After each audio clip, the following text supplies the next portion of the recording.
would you know what at 151? Would anyone know? It is Yes, 151. 151. All right.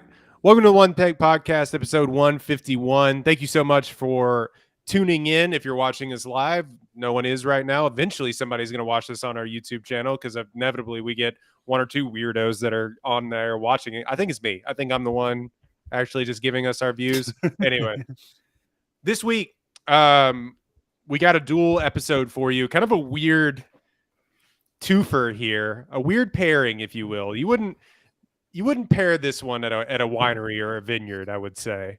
Be a weird pairing.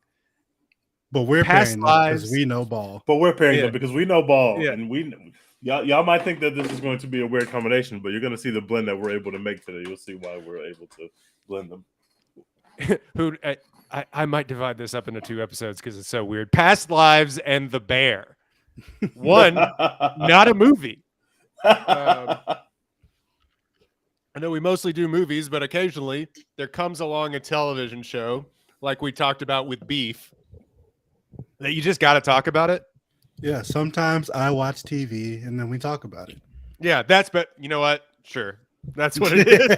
That's what it is. Dex finally watched a TV show, so now we can talk about it. That's really what it is. Once a quarter, Dex watches a TV show, and so we just have to take that time to honor those who have come before us in the TV space. Hulu. FX on Hulu. Than just normal FX. What's the different? What is going on? No one knows. Literally don't know. All we know is that they dropped all of this show at the same time on Hulu as opposed to other FX shows that are weekly. That's the only difference that's functional for us is the people on the back end. But we will talk about the bear here in a minute, meaning like 40 minutes probably, because we got to talk about probably going to end up being, if Mission Impossible doesn't like take its throne, the best reviewed movie of the year. Right now, Mission Impossible Dead Reckoning is sitting at a 99, which that will come down once nerdfucks.com writes a review about it. Yeah. But it shouldn't, but it will. Yeah. Past Lives, 98% on Rotten Tomatoes, 93% audience score. Came out this year. I think it premiered at not South by Southwest. What's the other one? Sundance. I think it premiered at Sundance, but it is a PG-13 movie. Actually, I didn't know that. 8.4 on IMDb. Quick hour, 45 minutes. Nora and Hae Sung, two deeply connected childhood friends, are wrested apart after Nora's family immigrates from South Korea 20 years later. They are reunited for one fateful week as they confront notions of love and destiny. Written and directed by Celine Song. Stars Greta Lee, TOU as Hae Sung, and John Magaro as Arthur, or Please Don't Leave Me, Husband. Please don't leave. That's his character. Like I said, best reviewed movie of the year. 98% Rotten Tomatoes, 93% audience score. A remarkable debut for writer-director Celine Song. Past Lives uses the bonds between its sensitively sketched central characters to support trenchant observations of the human condition. And it's made $8 million worldwide. You probably haven't seen it. If you're a coastal liberal elite, like I say that Dex and Tej are, then you may have seen it, but it was literally had the weirdest release schedule of all time in my middle America city.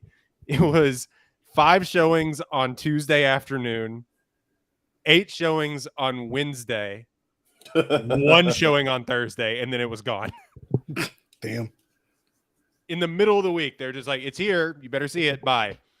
Anyway, Past Lives. Surely to be nominated for Oscars. Front runner for to make everybody's top 10 list by the end of the year. Dex, what did you think about it? You saw it before any of us. Did I saw it like last week, but No, I mean you That's- did, but like, That's before any of us. oh, is it? Is I it saw it okay? this week. Sick. All right. Yeah, it's really good. I didn't know what to expect going into this movie, other than I had seen even more coastal, more elite people in New York talk about it. And shout out to our boy Brandon. GP hates this app, frequent listener of the show on Twitter. He mentioned it was his favorite movie he's seen so far this year, and he sees like fucking everything basically. So I was really hyped going into it, but didn't know what to expect other than that it was going to be really good, and I wasn't disappointed at all. I thought it was phenomenal. The performances are spectacular. It's a really like intimate character study, which I think is a really interesting way to do the kind of love story that it does, making it into a character story. My only real knock on it is that I would have liked just a little more plot. It's kind of hard to talk about the movie without talking about like all of it, because Yeah, there's it not a whole is. lot that happened, to be honest. a lot of Uh, longing stares, a lot of yeah. longing looks, and hopeful and whimsical. I I don't know. was trying to tell my mom about it. Like, she asked me what movie I watched, and I was like, "It's called Past Lives." And I was telling her about it. I was like, first of all, you probably wouldn't like it. It's a lot in Korean." And she was like, "Okay, you're right." And, That was also you to know, like, oh, Korea, yeah. never mind. And then I was like, well, it's this story about these childhood friends who drift apart, and that's kind of it. Like, that's all you can really say without like quote unquote spoiling the movie, so yeah, I would have liked a little more plot, but I thought the acting was phenomenal. I thought the choices that the director made with the story were really interesting and make you ask a lot of questions and kind of leave you with that, like, it's kind of like No Country for Old Men, which I just watched for the first time recently, where like you're unsatisfied but you're satisfied by your lack of satisfaction. Like, it's This is going to be the one of only those. time those two movies are ever compared ever. Yeah. That's true. Yeah, this is how I get down. But That's yeah, why you you're listen to like, this podcast. Only we could do that. yeah, The Bear, Past Lives, and No Country for Old Men. The range. But They have in common. yeah, it just kind of leaves you unsatisfied, but you're like, that's good that I'm unsatisfied. That makes sense. And I enjoyed it. I gave it an A minus. Leaves you unsatisfied because the characters aren't satisfied. Yeah. I mean, not to ruin the ending of the movie, and we'll get to that here in a minute. But it just it leaves you wanting to know what more happened, but that's just not how life works. Yeah, it's not Yeah. how life works. And you're like, you know what? It's good that that's not how this movie worked, because that wouldn't make any fucking sense. That'd be, if it worked out the way you want it to work out, it'd be a cheesy Netflix movie. And instead, it's a good A24 movie. So, Right. Teach, what do you think? I really enjoyed it. I also gave it an A minus, just like Dex. I know a lot of people were talking about it's their favorite movie of the year and the best movie they've seen. It is a very, very, very good movie. I wouldn't say it's my favorite movie of the year, but I really enjoyed it. It's kind of a non-traditional romance story. I really think it's written very well. It's very punchy in that regard. But I agree with Dex. Like, not a lot happens. But I think that is the genius of the movie, is that it feels so it feels so real. Like, it feels so yeah. lived in. It doesn't feel like you're watching a story. It looks like you're just watching somebody's life events play out. And I like that kind of, especially for someone's first film. I believe this is the director's first film. There was so much that I liked about it in terms of, like, this is a non-traditional film in so many ways, but it's also clear that she is really aware of the genre in which she was working, because you could kind of see the way that it sounds, the way that the score works. You could you have these buildups to these moments, and then you realize, like, this is not this is a movie, but this is not a movie. Like, we are going to present a story, and it's kind of unlike any other story I've ever seen in a lot of ways, but in a lot of ways, it's very similar to a lot of stories that we've seen before. It's just a different take on it. So I really enjoyed it. It was clearly something I want to see more from that director, and it's a movie that's going to be an Oscar contender, and I definitely understand why. I had a great time with it. I gave it an A minus. Celine Song was kind of a staff writer, or she was a staff writer on the Wheel of Time. I don't know what she was doing before, which was that Amazon show that I don't think anybody watched. But I was gonna say, what is that? I've literally never heard of it. So It was I'm like- definitely not watching it was like another attempt to get their own Game of Thrones. It was based off of a book series, but like, Got it.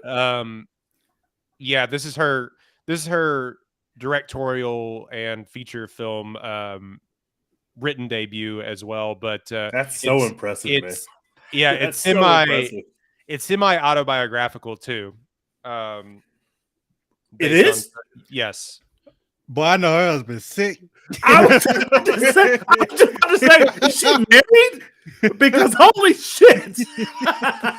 I did not know that. No, it's semi autobiographical. I believe it's sort There are of, some awkward conversations in that house. Oh my god. I want the footage of those conversations as opposed to the movie. That's real life, bro. That'll have to be some crazy conversations she had to have with her husband, assuming she's married. I don't know if it has anything to do with that, but I do know it's about like she immigrated and reconnected with somebody from Korea as to the extent to how much it follows the husband narrative. I don't know, Oh, but you know, man. That is a different level of that conversation with her husband is one of the most harrowing things I've ever seen. It was extremely triggering. It was that felt like I had to keep reminding myself like you're watching a movie because it literally felt like I was in a married couple's home as they were having a conversation, and you could tell how they both felt without them saying it. And I just thought it was so perfectly acted and so well written when we got into the life with the husband. And that's my favorite part of the movie. It's at that point I was like, whoa, we are hitting on a different level right now in what we can create between this husband and this wife. It was insane. That part of the movie was so good. According to CNN and the LA Times and Vulture, Washington Post, it's all semi autobiographical. So yeah, I'm glad I didn't make that one up. No, I said this is the most human film that you're gonna see this year. Not discounting Jennifer Lawrence naked body slamming teenagers on the beach, but in a way that it just feels like real people made this thing, and like Dex was saying, we just took a look into somebody's really an everyday week that these people have gone through. Well, it spans 24 years. Like we shouldn't discount how long it spans. But like half the movie is over Zoom. It's like doing this. Like this is half the movie. Yeah, That's true. And not even current Zoom. Like OG No. Skype. OG Skype, which I leaned over to Caitlin and I said, I can't believe they fumbled a 10-year lead. 10-year lead. Unbelievable. And I've always wanted to know, how do they go back? And somebody smarter than me could probably tweet at me and answer this. How do they go back and get like the OG operating systems for those things? They find computers that have them still on there. They just find old computers. Do they? Yeah. I don't know. I mean, that makes sense. Yeah, I guess. That's always funny to me when it's just like, oh yeah, that's 2000. I remember that. That's 2011 Skype. They Where they're went like- on Amazon and they're like, I need a 2011 MacBook Air. Like, Yeah. what do we got? Yeah, well, it's just like they capture like the freezing in conversations, like the internet lag and like all of that. And some would say a detractor from this film would basically call it "What Would You Do If I Kissed You?" the movie. But Yeah. Detractor. I don't know how many of the detractors there are of the film, but I couldn't help but think that the entire time. It's like I flew all the way to New York. What would you do if I kissed you? What would your husband say?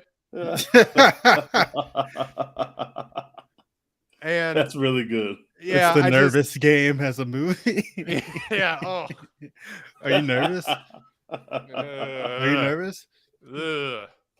No, I just just the amount of difficult conversations that the film is willing to have about identity and purpose and place and your relationship.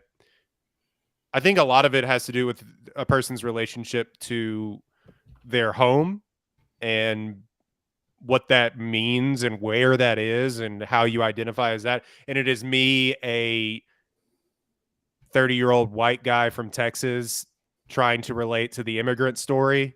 But like, it is really interesting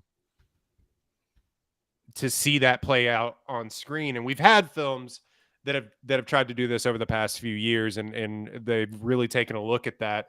We had one that won the best picture for the Oscar for best picture last year.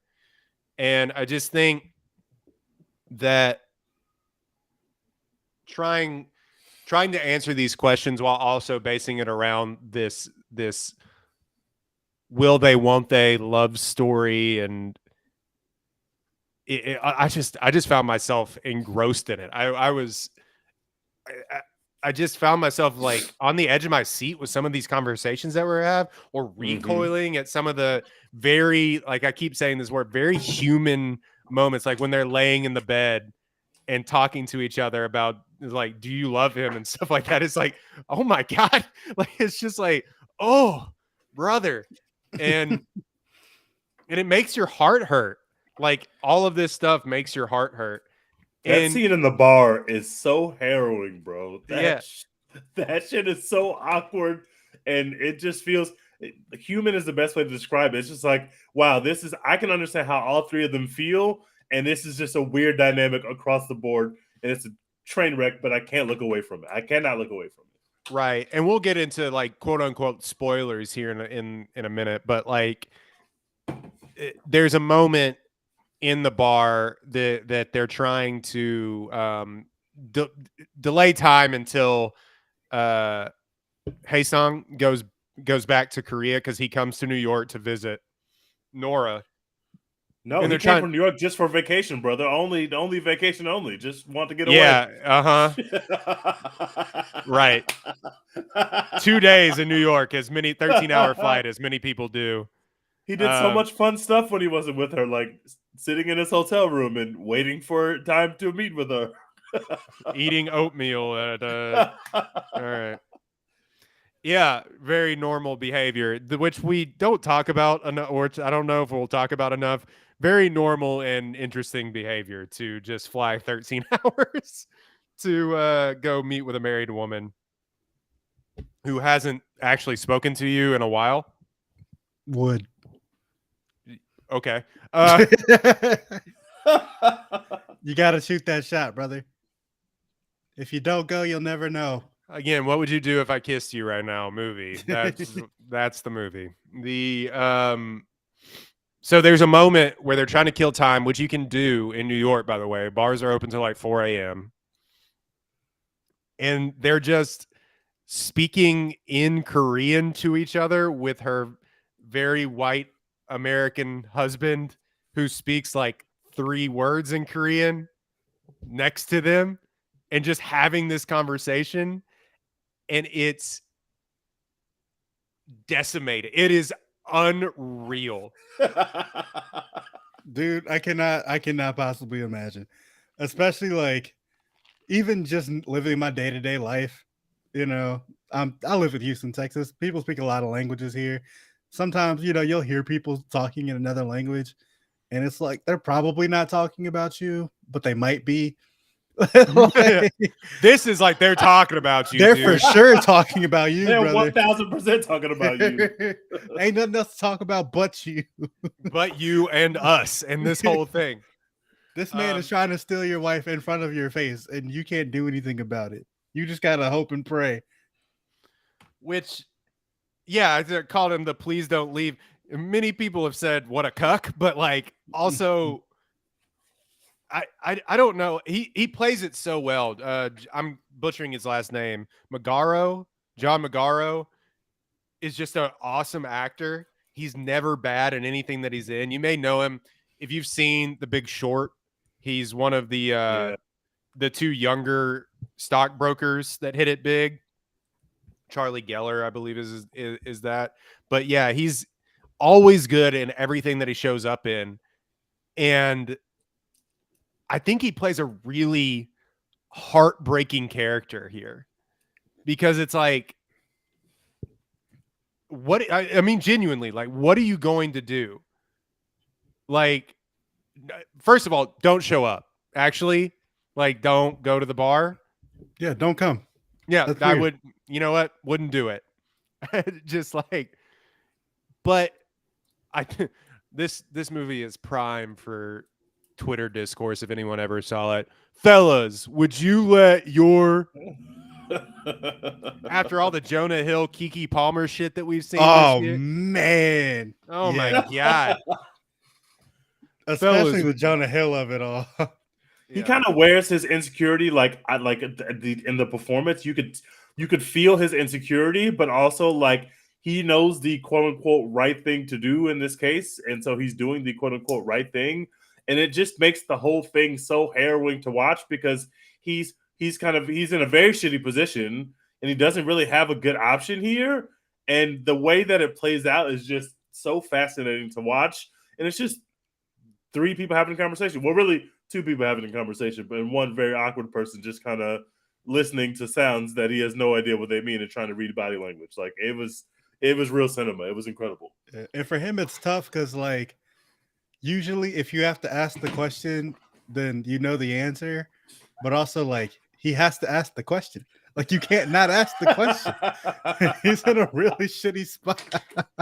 Well, yeah, and then you do the whole thing, and I don't want to like this fake scenario. I don't want to like get off into the weeds in this. It's the trolley problem of, do you tell your wife, no, you can't see this dude that you haven't seen in 20 years, that is your last connection to your home, or do you potentially let your wife run away with this handsome stranger that you're just like To Korea, by the way. Yeah. Yeah, it's not like she's going to Korea, brother. Like, yeah, if she goes, Yeah, she's she not ain't coming going to back. Brooklyn. Yeah. If she goes, she gone. Like, Right. you will never see her again. And look, we're talking from the male perspective of all of this. Greta Lee, or sorry, was it Greta Lee? It is. Yeah, Greta Lee gives an outstanding performance, Yeah, she's great. having to juggle all of this as well, and really it hinges on her. I think the actor that played Hae-sung was fine, but I think the dynamic, the interplay between Greta Lee and John Magaro, especially Tej, like you keep going back to the bedrooms, the scenes when they're just talking to each other, which is all this movie is, but like the scenes when they're just laying in bed.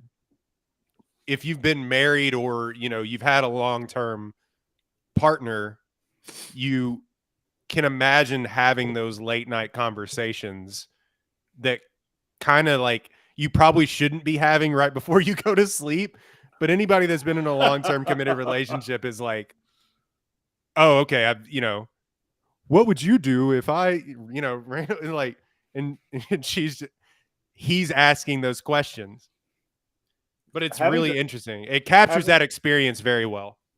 Having to ask your wife, hey, would we have gotten married if you and this guy who you had some interactions with in the past had like worked out? And like that is, it's just like it's such a heavy thing to have to talk about, but it's the thing that they have to talk about. And the way that she does her performance, and like this is a very shitty position for her to be in as well. And she's still trying to navigate where she's at with it. And it's just it is just so fascinating to watch, because you don't see movies about this particular topic before, at least not in the same way.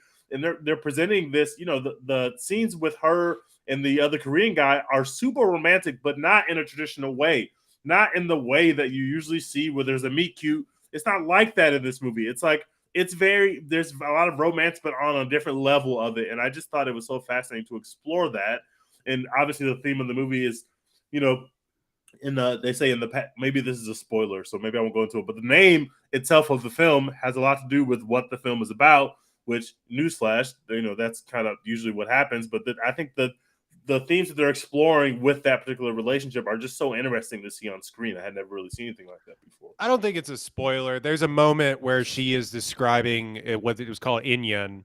I think it might be in the trailer. So I didn't see the trailer, or at least I don't remember it. So I didn't want to. No, it's the theme of the entire trailer where she's talking to her future husband at a writer's retreat, which is a very romantic moment in and of itself, too. Like, it's not, this movie isn't without like depth where, oh, she's just in this bad relationship and now she's gonna go run away to this guy, or it's like she loves her husband. That's the whole thing of the movie too. And there's a moment where she's talking about what she has described as Inyan, meaning past lives, and I'm butchering this, but it is the thought that even if you brush past somebody on the street and your clothes touch, you have had a past interaction with them in a past life. And they say it in the trailer, and they say here that if you've been married, you have 8,000 layers of Inyan, or 8,000 past lives together. And I'm probably butchering that, so I apologize. But and Yeah, really, just watch the movie. Really, she deducts it down to he goes, "Do you believe that?" And she says, "No, it's just a way for Korean people to seduce other people." And it's a really good line. But they play with that theme throughout the entire movie. That's all it is. So, do we want to get into spoilers here? I think we kind of run in circles about how we were going to talk about let's do it. So, spoiler alert for Past Lives. Go see it. I firmly believe that Celine Song will be nominated for Best Original Screenplay. That's what I was thinking too. Yeah, Greta Lee may end up getting an Oscar. It's a long road to plow for a movie that hasn't done particularly like gangbusters. Like we saw Everything Everywhere All at Once make $100 million. So it kind of had that weight behind it. Mm-hmm. But if our kings at A24, our overlords now, know they have a hit, they're gonna run with it, and they're the best at it now. So and there will be an Oscar campaign. There will be an Oscar campaign. So yeah. So Celine Song, Best Original Screenplay. I can already mark it down. But spoiler alert for Past Lives. So the movie essentially ends when, after they have the most awkward conversation of all time at a bar, where Hae-sung and Nora sort of determine that, or at least Hae-sung does, because he flew all the way to New York to try and determine what this actually was. Was it an actual real thing that he believes that they had? Again, wild to do. But he sort of comes to grips with reality that Nora and her husband have what he has always wanted, and he needs to her husband Arthur have what he has always wanted, which is that 8,000 layers of Inyan in past lives. And eventually there is a moment where Nora leaves to go to the restroom, and the two are stuck talking to each other. But which I thought was barrier. Yeah, so which I thought was fascinating. And he basically, Arthur is like the most humble guy of all time because he's scared out of his mind, but he's like, "Thank you for coming here." Basically, like, you're better man than me, man. I don't know. Anyway, Hae-sung is going to leave to go to the airport. Nora decides to walk with him to his Uber. They just do a long tracking shot in silence all the way to where they're going to get into the car. They turn, they stare at each other. You think that they're about to kiss or something. So something is about to happen. It is palpable tension in the air, and everyone in my theater was like, "Oh no!" I think everybody was like, "Oh my god!" It like took everyone's breath away, and then he gets in the car. Doesn't really say much of anything. He says one line that's like, "Maybe I'll see you in another life," basically. Yeah, I'll see you in And the next one. He's like, I'll see ya. I'll see you. Yeah, it's a little more like he's a little more confident with it than that. He's like, yeah, oh, for sure. Like we yeah. got next. Yeah. I'll see you in the next life. And he gets in the car and goes away, and it pans back to Nora, and she walks back into her life, and she starts weeping. And it's just like, Oh my god. she goes up to Arthur, and Arthur's smoking a cigarette, just like nerves must have been shot. No man has ever been more on edge. And He's she like- just falls into his arms. She just Yeah. falls into his arms, like completely devastated, which also could not have been easy for him to deal with. Obviously, not easy for her to deal with, and that's kind of where we end up at. Because on his end, he like, you crying a little hard. Okay. You're crying a little hard. You crying a little hard. I feel a certain way. Let's about get it how hard together. you're crying. Let's get it together. Let's get it together. So what'd y'all think of the ending? Like I said, man, it's that like satisfying dissatisfaction. It's like my little rom-com lizard brain wants her to end up with, her childhood sweetheart. And, your life in New York City isn't for you. You need to go back to Korea where it all started. My little Hallmark Christmas movie ass brain. But, that's not life. You can't just pick up your whole life, leave your husband, leave New York City, move to Korea for this guy you only kind Don't of really know. know. Yeah. And who has like no real plan for his life, just got out of a relationship himself, is here kind of desperate. Like it doesn't make any sense for that to happen. So it's like, do I want that to happen? Yes, but also that would be very stupid, and that's not life. And this feels more like life. Part of what I really love about the choices in this film are, as you watch it, I didn't lean a particular way. I didn't want them to be together, and I didn't necessarily want her to stay with her husband. I was just watching the movie, and when you're watching a romantic movie, it's literally designed for you to feel the chemistry between our two leads, and to want them to be together, and they have to watch the journey of whatever stuff they have to go through to get to the end where they're in a relationship together or where they decide to be together. And when I got to that last scene, what really struck with me was that when they were standing there, and like Royden said, there's a lot of tension there. You don't really know how we're going to handle the goodbye. We don't know what's going to happen. I realized that I was watching that I had no dog. I had no horse in the race. I didn't care. I didn't. Not that I didn't care. I cared greatly, but I didn't. I wasn't leaning one way or the other. I thought it was either way. Whatever she chose in that moment was going to be devastating. And it was devastating to watch how this movie ended. But if the movie ended the exact opposite way, it would have also been devastating. So you created a movie where we got to the end, and it's like, well, the audience is going to get kicked in the stomach here one way or another. And so once I realized that was where we were heading, it was like, which kick in the stomach are we going to deal with, the left foot or the right foot? But it was like, damn, that's deflating. Life sucks, man. Sometimes you don't get what you want. And like, it was a swift kick in the balls for the audience, and I thought it was brilliantly done.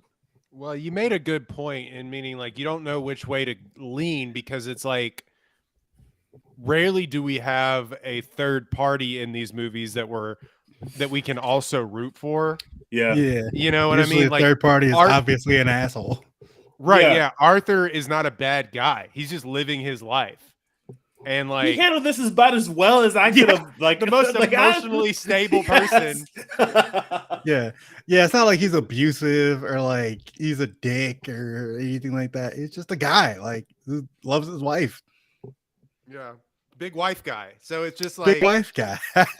yeah, I just it makes Big Asian wife guy. right. It just it is devastating too, because it's it leaves you with, oh well, what could have been. Well, the actual ending of that is that she gets in the car and goes away, and it's like the ending of The Graduate or whatever, where they kind of realize they fucked up. Yeah, and they're just like, oh shit, you know what I mean? Or she goes and lives, a happy life the rest of her days in Korea. But like, you're leaving somebody who didn't do anything wrong behind.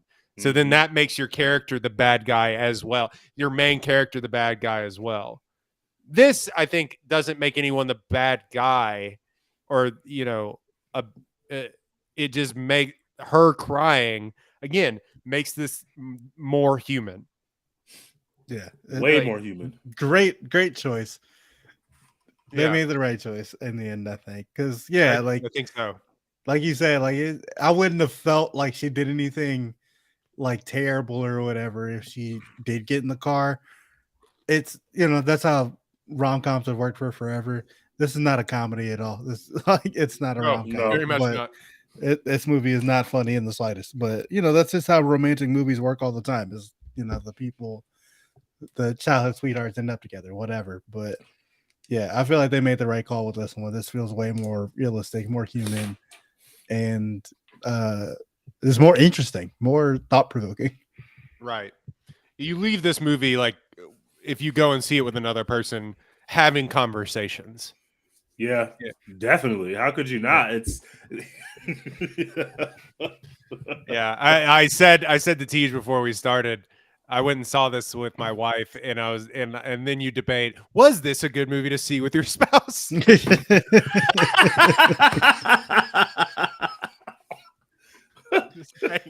So many questions. But because there was one moment, and then we can move on to the bear here in a minute. There was one moment where she spends all day with this dude, taking him to Brooklyn, walking across. They went on bridges. multiple dates. Those were Yeah. dates, bros. Like, Yeah. these are fucking dates. The whole time I was like, okay, cool. So we're on dates. Like, she's actually on dates with this man, and it looks like a date. And the soundtrack to the movie makes it sound like a date. Like, this is a fucking date. You've never been to the Statue of Liberty, and you go with him, huh? Right. When He's the like, husband I've was never- literally like, we've never gone together. We've never gone together. It's like, no, and you went today. you. with him. Sweet. Cool. I bet that was fun. Let's go eat Italian food, I guess. Fuck. So they go on multiple dates, right, Teach?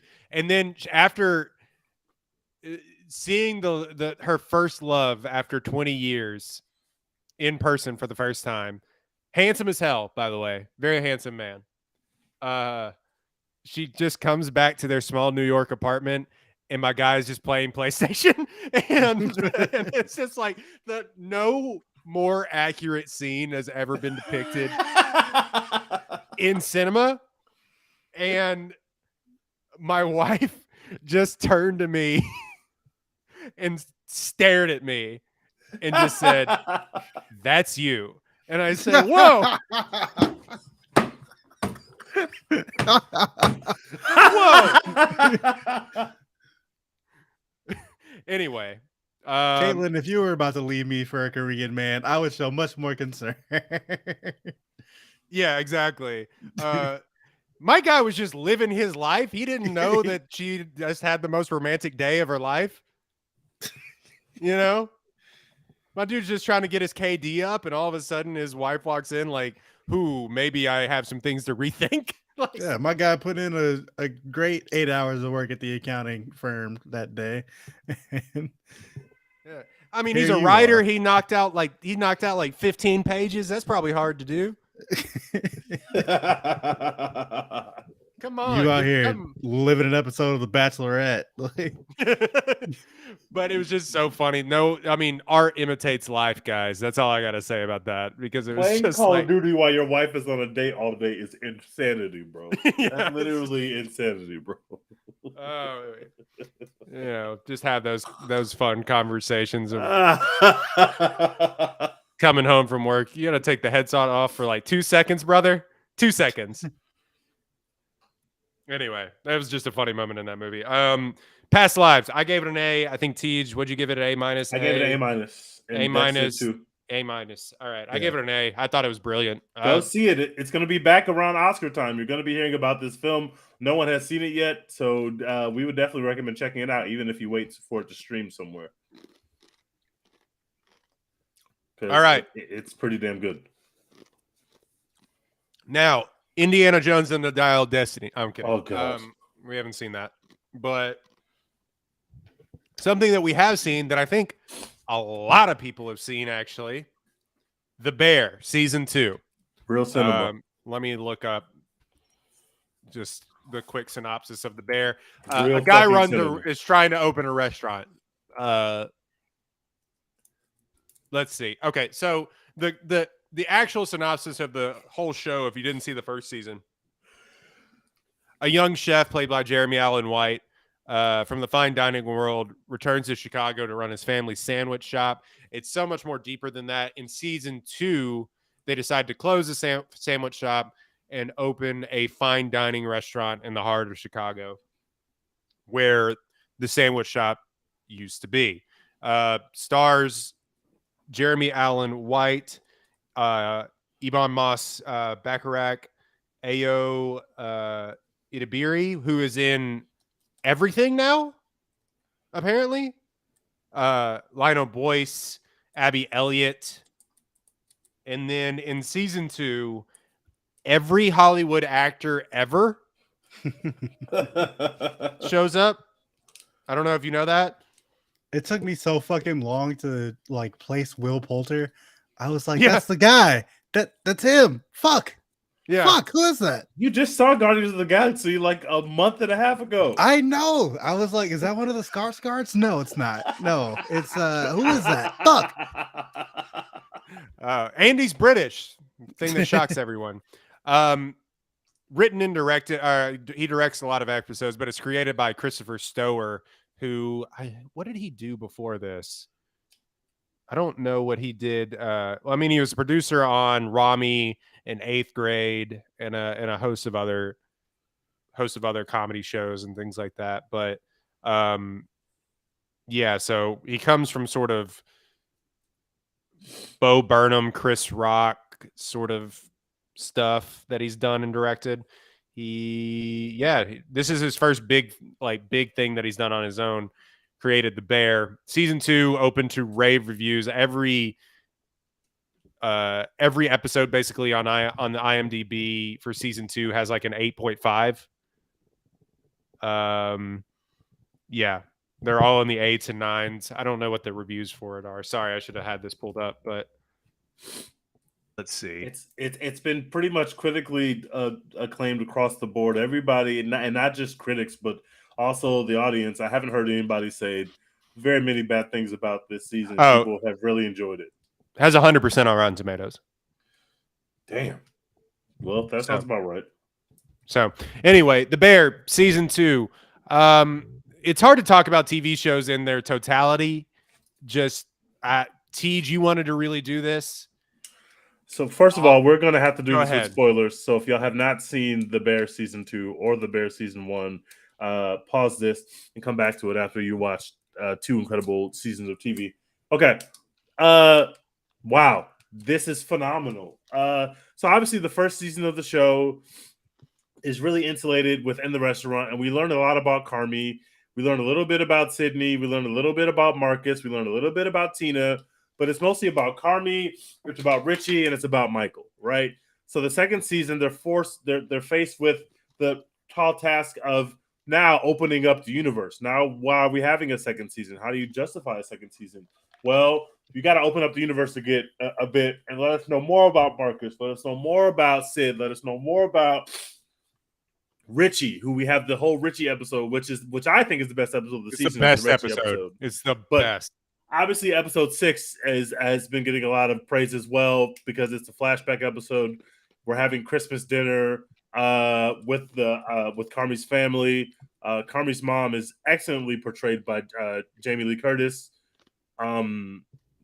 We also have Sarah Paulson just throwing 100 miles an hour, and we have the return of what's his face that plays the Punisher, who played Michael in last season, because Michael shows up in last season as well. And it's just incredible TV. Jamie Lee Curtis is going absolutely insane, and it shows a lot about what Carmi is dealing with. But I thought that like it's just like John Barathol, thank you, who's phenomenal. He never lets us down. John Barathol is good in everything. He was great as Michael in season 1, and now he got more time to be Michael in season 2 in this episode, and he was just great. The kind of trope of Carmi being like a tortured genius just really works, and the way that they deal with it this season, in terms of like last season, there's so many episodes where the kitchen's just going crazy. Everybody's cooking, it's loud, it's hectic. They were able to give us that same feeling, but this time they're building or they're rebuilding or renovating their current space. So there's less cooking in this season, except for in episode 6 where his mom's making dinner, obviously. There's less cooking, but there's still the same amount of chaos and noise. And I just thought that was a brilliant, brilliant, brilliant way to tackle the season. I absolutely loved it. It was incredible. Dex, you this is the second TV show you've watched this year, besides Vanderpump Rules. Yeah. What did you think? I think I've got 3 TV shows under my belt for this year. Between the Vanderpump Rules. This Love and Death and Beef is all I got for this year. But yeah, the shit rules, man. Like I love this shit. It's amazing. I like T said, just the noise and the chaos of it all is just incredible to watch.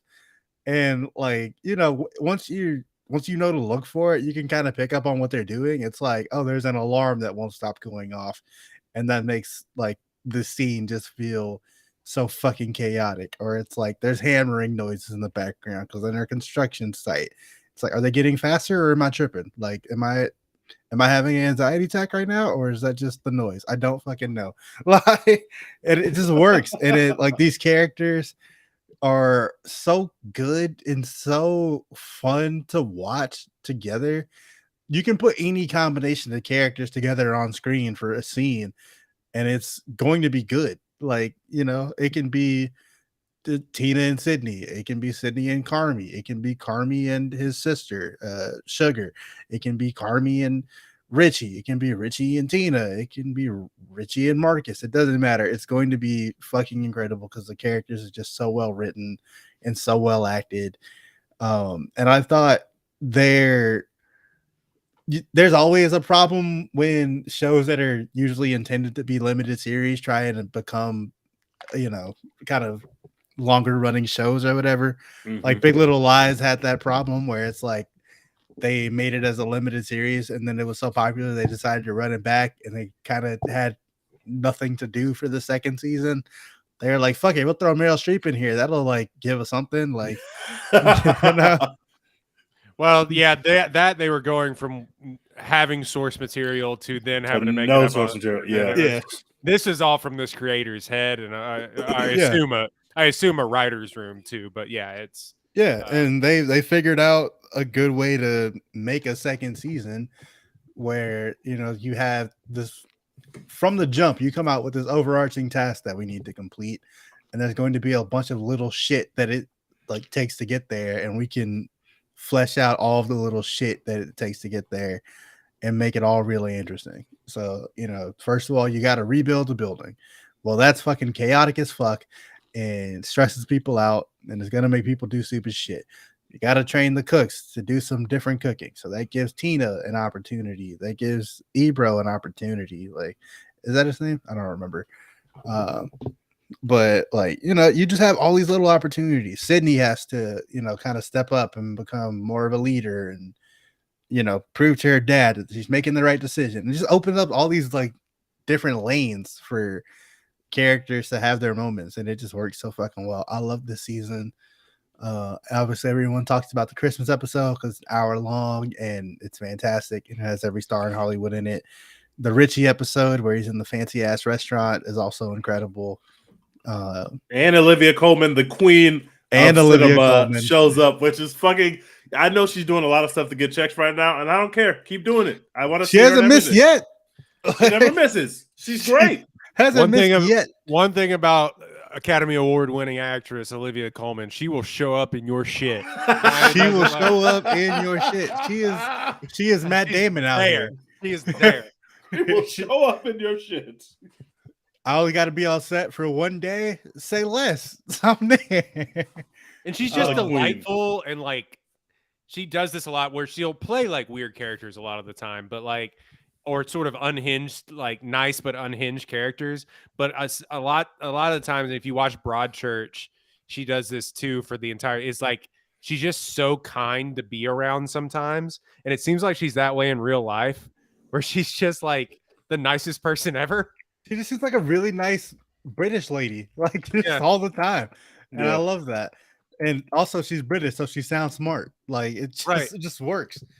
But then like the love story for Carmy and how that all comes together and then I falls saw apart a lot of complaints about by that. the end. I loved it. I thought it was fantastic. And we are also dudes. I think women didn't like that way that character was portrayed. Are you talking about the girlfriend? Yeah, Manic Pixie Dream Girl. I have seen that she did feel a little tropish, but I think that there's still room for in season 3, if there is a season 3, to more develop her character.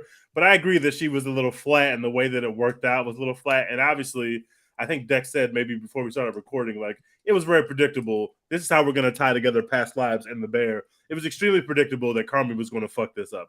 It was going too well. She was too good for him. It was like everything we know about Carmy means we knew he was going to fuck this up. Of and course he tried to fuck it up at every single multiple point. times. Like he literally gave her a fake phone number. Like, what are you doing?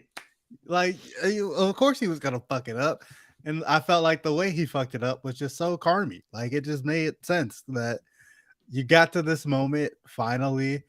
You're having this great opening night for this restaurant, except you're locked in the fucking freezer and you're freaking out while everyone who has had opportunity to grow this entire season is out here killing shit. But you feel like you are a failure, so you're going to just fuck up everyone else's shit because you are the big fancy chef. Yeah, you can't have other things be good for everyone else, even though that's what you've projected this entire time. So maybe we aren't as healthy as we thought. We aren't as healthy as we thought. And it's like, you feel the pressure of being the big Michelin star chef or whatever. So you're like, I have to do this. I have to be the savior. I have to be the number 1 overall draft pick who leads the team to glory. But like, hey, the team, they built around you. You good. But he couldn't handle that, so he fucking ruined it. And I love that angle of it. And I can't wait for season 3. I need it. End the writer's strike, please. Right. They FX was hey, like, the thank damn writers, God. Please. Thank God we got this in the can, because holy shit. Facts. This show's just all nerve endings, man. Has been from the first episode. It is just Anxiety, the television show. And some people would say, oh, I don't think that's a very fun thing to watch. It is. It's like a fucking rocket ship going off every single episode. It's just a person walking on the tripwire between it's like Man on Wire the entire time. And it just is it can delve sometimes into, okay, these people are caricatures of real people, especially with some of the ways that they argue and some of the conversations that they have, where it's like, especially in episode 6, where it's like, is everyone here mentally ill?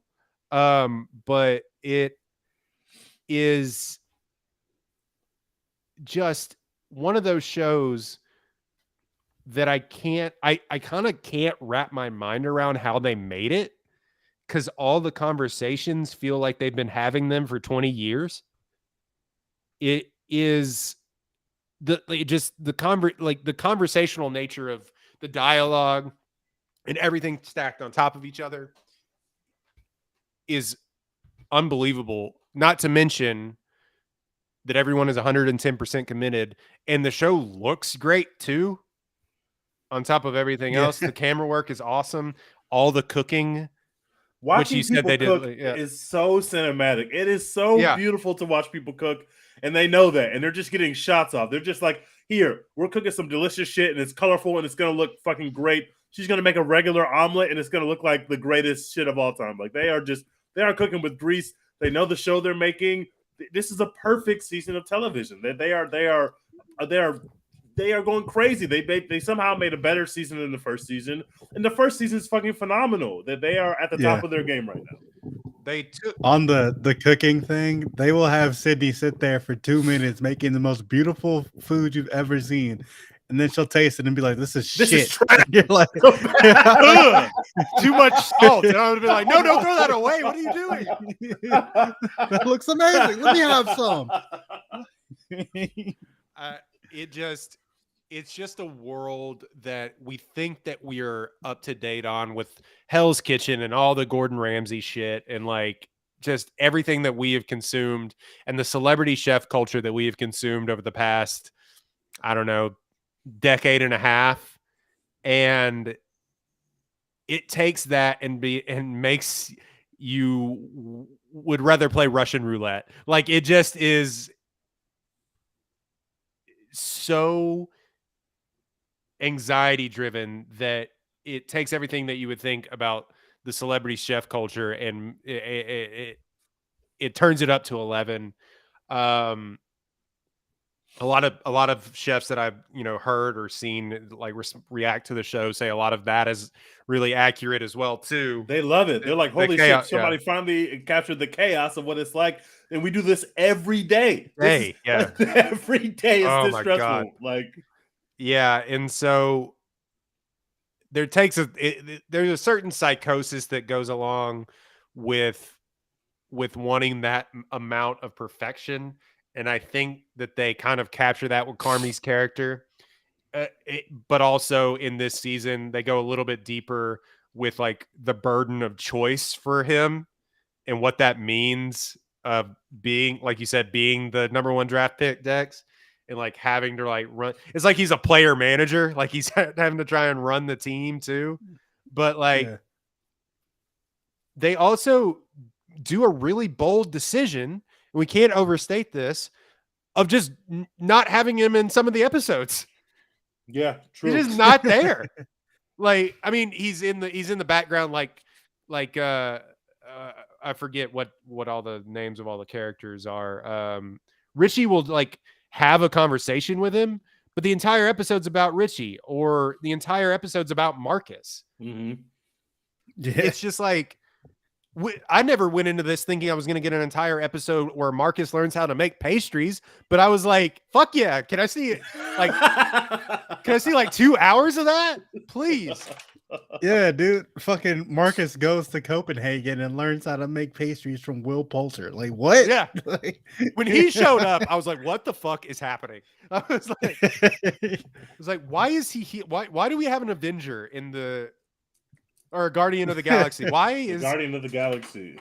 He apparently like begged to be in the show too. He was like, I really want to be in the show. I bet you a couple of them did. Like they just like this kind of stuff. They're like, holy shit, this is meaty. This is, and the way that episode 6, the craziest thing about it is that you have a couple very famous people in the show, but it still very much feels like an episode of The Bear. It doesn't feel like, oh, this is the episode where all the celebrities are in it, so it's going to feel like something different. Yeah, it is an episode of The Bear through and through. It just happens to have some very famous people in it, and I just think that's so phenomenal that they have such a proof of concept and they know what they're making. To people are like, I fuck with that vision. Just put me into it. It's not about me. Like, just how can I help? How can I help add to the sauce? And I just think that's so perfect. And props to Jamie Lee Curtis again, who was a fucking queen. She just won a fucking Oscar, and she went crazier. That's insane. I said, man, they're bringing celebrity cameos back like it's the fucking 90s.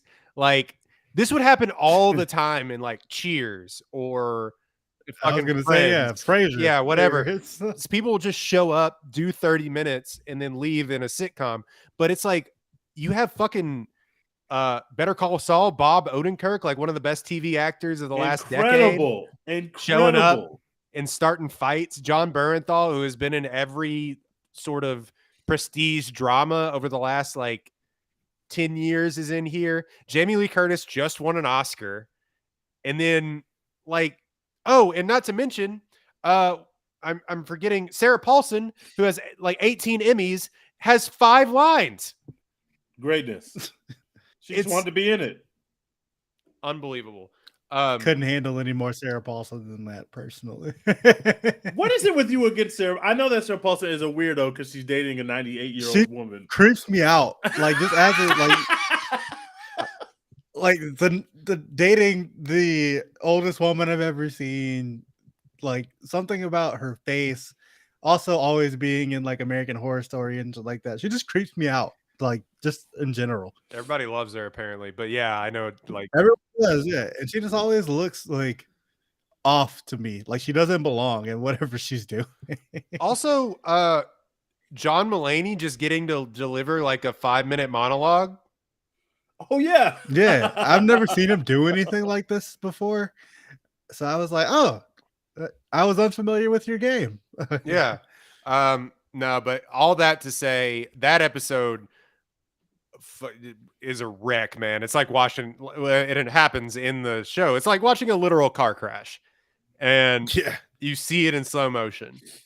And like just Jamie Lee Curtis in the kitchen, drunk as hell. Kitchen timers going off every like 30 seconds. Cussing out everybody. Just chaos. Absolute chaos. Carmy and Sugar just coming in and out of the scene, just doing weird shit. Michael over there throwing forks at people.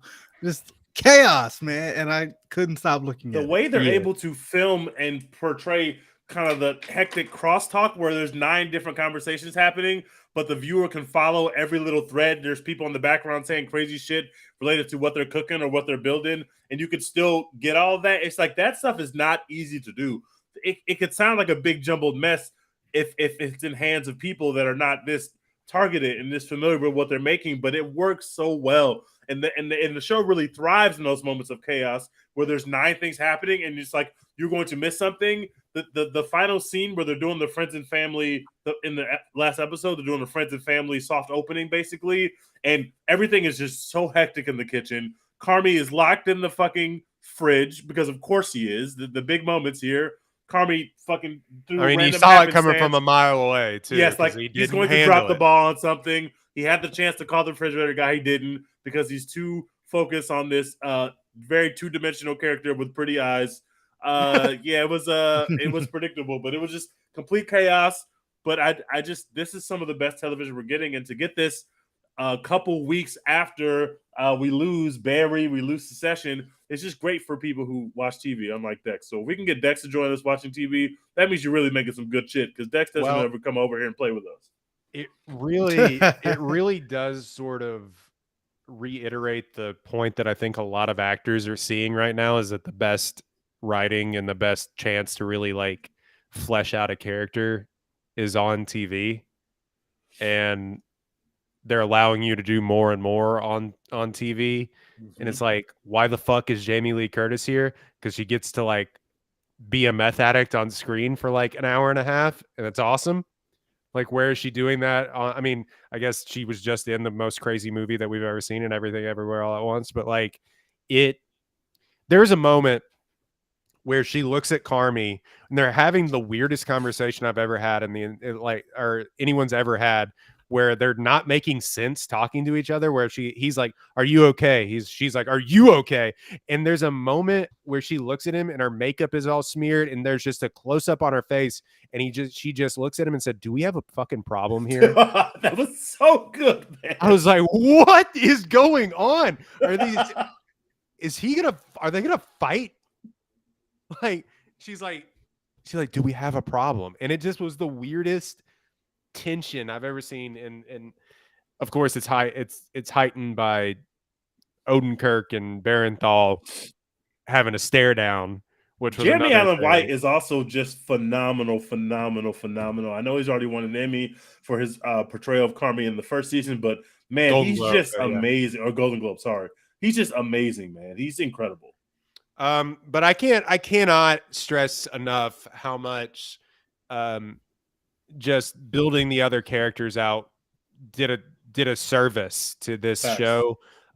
Ebon Moss Bacharach is, I'm probably pronouncing his last name wrong, but like the Richie episode, which we said Olivia Colman shows up, is some of the most heartwarming, best episode of television. And it's weird to say that about a show that I said was just all nerve endings, but like him going a million miles an hour and singing Taylor Swift and like finding purpose by getting up at 5:30 a.m. and like Cleaning forks. yeah, cleaning forks is like it sounds mundane, but I think once you watch it, you'll really understand what we're talking about. It's just the most heartwarming thing you'll ever watch. And also, like, they make you like those other Yeah, characters. he was a piece of so shit. quickly. No, but everybody like he was the biggest piece of shit in the first season. And everybody's like, this fucking guy, you know? But like, But I'm talking about how quickly they make you like the side characters. Right. It's like I've never seen this guy, like the Asian guy who's Richie's boss, quote unquote. oh yeah. in the restaurant or whatever. He's on screen for what, like 10, 15 minutes, but I'm like, I love him. Like, I want to know more about his life. And the chick who like runs the counter or whatever, just like yelling out orders and shit. I'm like, you're the best. Yeah, and they just get good performances from everyone that's in the show. And that girl, that actress, she was, what was she in that let's see, Sarah Ramos. She was in, I mean, she's a good actress. Yeah, she was in like she was in 60 episodes of Parenthood. So Oh. yeah, so she played one of the daughters in like 60 episodes of Parenthood. So it's like a seasoned TV actress. Hey, you're gonna come be in this show for 15 minutes. We also got Robert Townsend, who just like shows up, does great shit, has great chemistry with Sydney, and like Robert Townsend being the 11th or 13th person on your call sheet is just phenomenal. Robert Townsend's great. Robert Townsend's been a great black actor in Hollywood for like 40 or 50 years. He's done everything. He's seen everything. I thought he was awesome. And to have him on set is just, he's going crazy. He's being amazing, and his chemistry with the Sydney character is just so good. They make great scenes together. That's the kind of top level cinema that they're making with this show. That character could just be, that's Robert Townsend. He's going to be fucking awesome, and he's going to have maybe 3 scenes in the season, and he's going to be great. Like Jillian Jacobs showing up Jillian Jacobs showing up to be the ex-wife of Richie for 2 scenes. Like that's a overqualification. You know what I mean? Yeah. So yeah, I mean, Oliver Platt's great again. We just keep going down the line, but it is truly rare that you get something as fleshed out and lived in as this. It turned around as quickly as it was. That's true too. It took a year. Like the first season came out in 2022. They're like, get on it. Next season came out the exact same time this year. They might have the TV title belt right now, which is up for grabs because Succession's gone. You got The White Lotus, which is still chugging along. They have all hits, no misses over there. You have The Last of Us, which only has been 1 season and is based on IP, which makes it maybe a little unfair, but they made real cinema over there. I don't have the House of the Dragon. Us competing. I don't have The Last of Us competing in this weight class, personally. I do. I mean, I think the Bear Dragons, is an all around, which is also Them Dragons is competing as well. Them Dragons is that real was real cinema. That was real cinema, so they're competing as well. But there's, the belt's up for grabs, and it's always fun when the belt's up for grabs. I always appreciate that, and we'll see who claims the belt. But the Bear has done a lot to put themselves in the conversation after an incredible season. Out of the like 4 or 5 things you just named, The Last of Us is definitely at the bottom for me personally. What are you talking about? I hate this take from you. I hate this take. I might agree with him, and I love The Last of Us, but I might agree with him. Are you taking The Last of Us over The Bear? No. Are you taking The Last of Us over The White Lotus? I'm not. Yes. Boo. Royden doesn't fuck with the White Lotus. He doesn't. I didn't like it. I I don't like it. love the White Lotus. That shit is great. Thought it was fine. It's Thought it was the fine. best. Thought it was white people arguing I mean, that's over true. rich It white was people that. arguing. I mean, it was that. I can't tell you it's not that, but it was also real cinema. I mean, maybe if there are more zombies in season 2 of The Last of Us, I might be with you. But until then, you know, it are not applicable on House of the Dragon because I didn't finish this. I can't believe you haven't finished that. That's actually insane. We don't have to talk about it. Don't worry about it. What else have y'all been watching before we end? What else are y'all watching? A+ is all around for the Bear. Yes, A+ that's is A+. all A+ all around. I can't hate on that. first TV show we've done that. Maybe I think Honestly, we kind of might gave we had high ratings for Beef. Some of us had high ratings for the White Lotus, but then some of us don't see the vision. I'm good, man. I don't have to have a bad time. I don't have to be like just like have that awkward feeling. I guess you could say the same for the Bear, but like stuff happens in the Bear. And in the Bear, it's like, oh, it all turned out okay. Versus in the White Lotus, it's like, someone Nothing is okay. nothing turned out okay. Nothing will ever be okay again. Actually, Who's to say if it ever was? You know. I think the Bear is some of the best TV. I thought there's no way you can top the first season. They did it. I think did. Yeah. Anyway, I picked Blackbird back up, which I had started and then stopped. I picked Blackbird back up. But my next, I got MI tickets. I got Oppenheimer and Barbie tickets, which I am watching on the same evening. Yes, I'm sir. doing the back to back. I'm doing what I'm supposed to do. So which order? Real cinema coming. I'm watching Barbie first. I'm watching Oppenheimer first, Ooh. and then once the whole world has been destroyed, I will then be Build watching it back Barbie up. so I can restore some hope in humanity and watch Issa Rae be the sexy. I'm going. That's what I'm doing. I'm going into that. I'm going quietly into that good night and contemplating life. I am sad boy hours about the death of humanity into the good night to contemplate what is life. I'm doing literally as soon as I get off work, 5 o'clock Oppenheimer, and I think I have like a 9 p.m. Barbie. Mine is very similar. I have like a 5 p.m. Barbie Oppenheimer and then like a 9:20 Barbie because Oppenheimer is about 900 hours long. But I just request that we put Rami Malek wherever the bomb is going to go off when we're testing the bombs. Just put Rami Malek in there.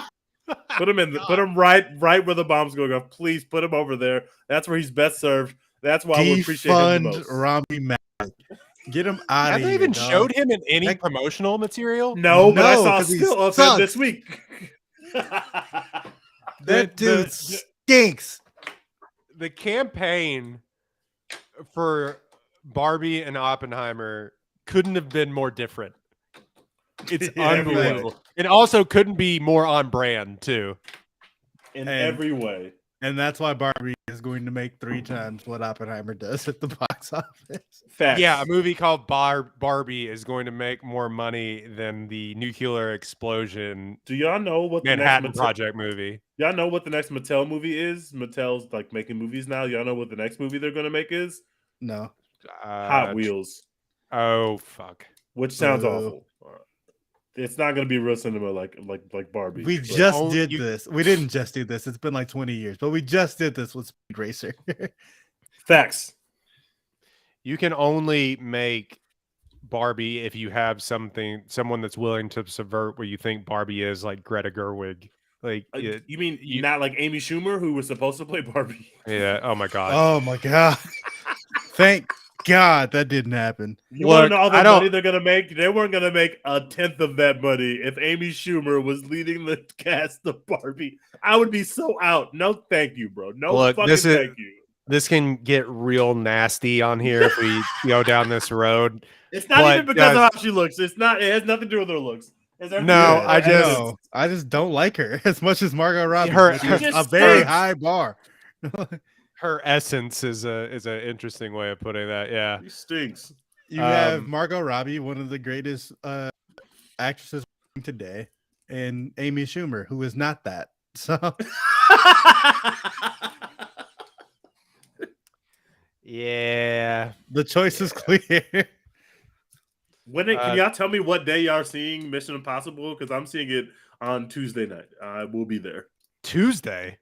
That's when it's coming out. It comes Yeah, out they're on doing Tuesday. early What? showings. Yeah. What are we? Yeah. What? Yeah, it comes out on Tuesday. I'm there. I'm in Are we there. just releasing movies on Mondays now? Can we just start that? Hey, Why I'm aren't we fine with doing that. You just tell me when yeah, to show there up. are show times tomorrow. I don't know I when I'm cannot gonna watch it. fucking wait. Dex has already seen it. I'm very I have. jealous that he's already seen. I can't wait to hear him to read what he's written about it, but I'm not going to read it yet because I don't want to know I anything haven't else written about it this yet. film. To be fair, Oh, okay, that's good. I'm There a was a- lazy fuck.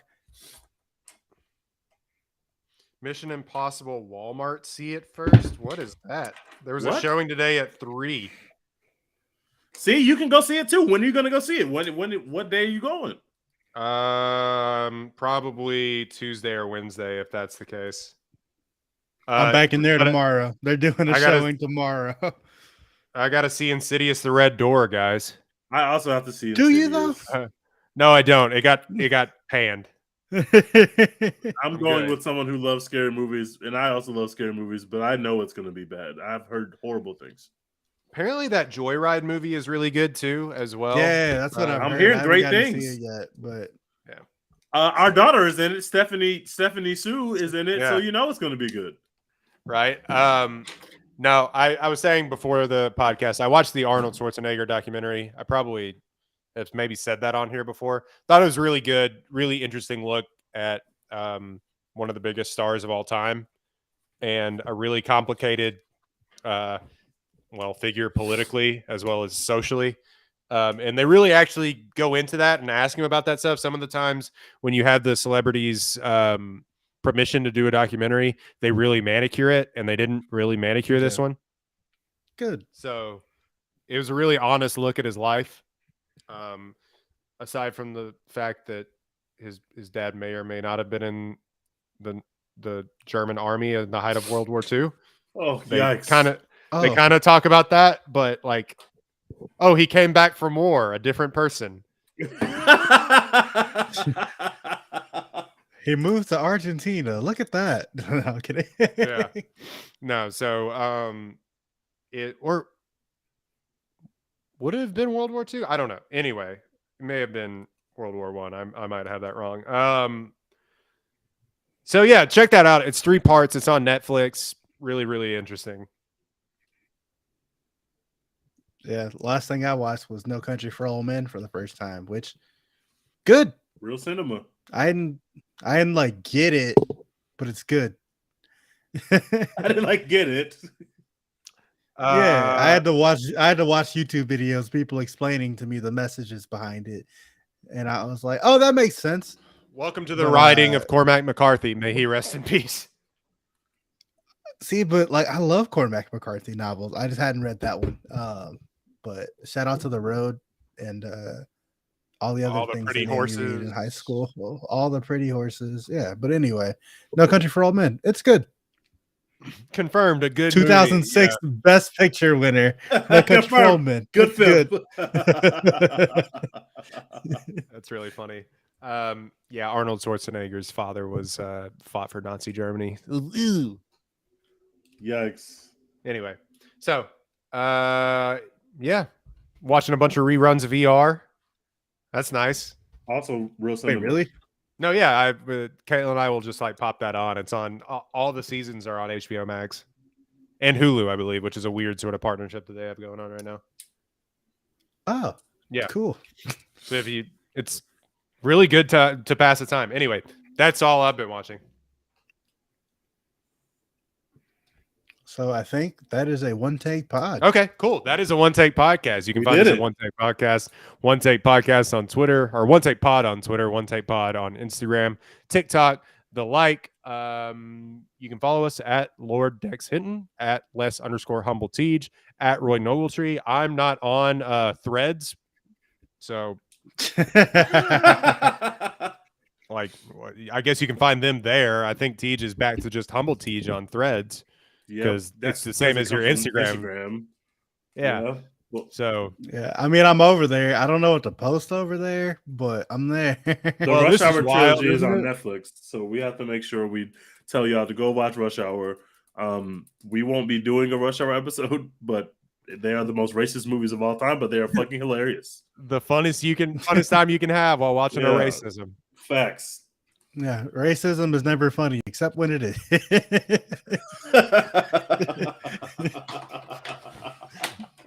Dex, what are we doing? Because our queen is going to have full frontal nudity scenes in Oppenheimer, apparently, according to stuff that has been leaked. Oh Weirdly no, I online. don't want that. Is that true? That is true. Apparently, yeah, it is. But hashtag support Florence Pugh. Big F1 girl, Florence Pugh is now. She Big was out Lewis there Hamilton fan? Big Lewis Hamilton fan. So she knows ball. So go watch Oppenheimer and support her. Hashtag support Florence Pugh. Can we hashtag also support Britney Spears because Yes. that French man, Fuck fuck that, that French man. man who stinks. How dare And he? we are Team Britney on this pod, and we are not Team Wimby. We are a Wimby hate pod. That's what we do. Just let us that know. is exactly If what we Wimby do. has 10 haters, we are 3 of them. If Wimby has 100 haters, we are 3 of them. Fuck Wimby and everything he stands for. That's it. Yeah, fuck his summer league stats. I don't give a fuck what you did to the Blazers backup center. You know, you're not fooling me. I saw him shoot 2 of 13 against LA Fitness trainers. I don't want to hear anything else about it. I saw Kai Jones put that man on a poster. Facts. Kai Jones. Anyway, Summer League stats don't matter except for Jabari Parker has had back-to-back 30-point, or not Jabari Parker, Jabari Smith Jr. has had back-to-back 30-point games. So those are the only stats that matter. Scary hours for all y'all. The Rockets are coming. You heard it here first. All right. Oh my God, we're out. Just nasty lies.